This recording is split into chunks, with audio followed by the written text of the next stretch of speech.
ආයිබෝවන් හැමෝටම මම මේ වීඩියෝ එකෙන් කතා කරන්නේ පැස්කල් පාඩම ගැන. එතකොට මම මේ පැස්කල් පාඩමට වීඩියෝ සීරීස් එකක් අරගෙන එනවා. ඒ වීඩියෝ සීරීස් එකේ පළවෙනිම වීඩියෝ එක තමයි මේ වීඩියෝ එක. අපි මේ වීඩියෝ එකෙන් පැස්කල් පාඩමට ආරම්භයක් අරගමු. එතකොට ඔයාලට මේ පැස්කල් ඉගෙන ගන්න තියෙන්නේ 11 වසර පළවෙනි පාඩම විදියට.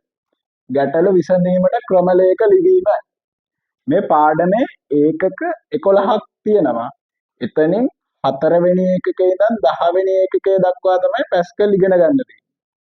මේ පැස්කල් කියන්නේ පරිගණක භාෂාවක්. අපි පැස්කල් ඉගෙන ගන්න කලින් බලමු පරිගණක භාෂාවක් කියන්නේ මොකක්ද කියලා.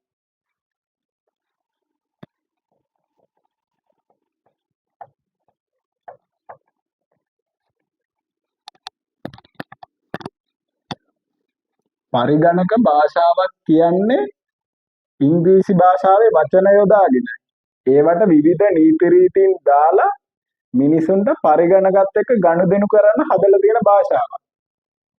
ඒක හැදෙන්න ප්‍රධානම හේතුව තමයි කම්පියුටර්ස් වැඩ කරන්නේ බයිනරි කෝඩ් වලින්.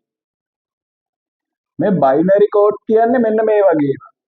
මෙතන මේ 1 කියන්නේ කරන්ට් එක ඔන්.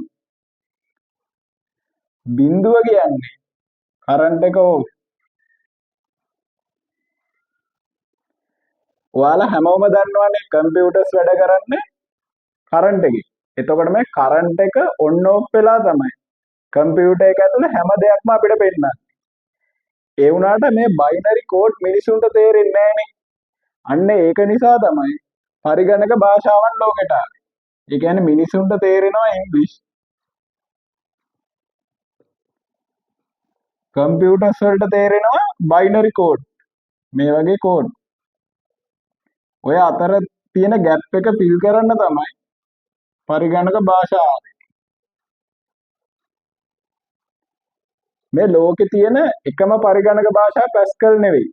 ලෝකේ අපිට ගණන් කරන්න බැරි තරම් පරිගණක භාෂා ප්‍රමාණයක් ඇති. ඔයාලා A level ICT කරොත් Python ඉගෙන ගන්නවා. දැන් මේ O level වලට පැස්කල් ඉගෙන ගන්න තියෙන්නේ.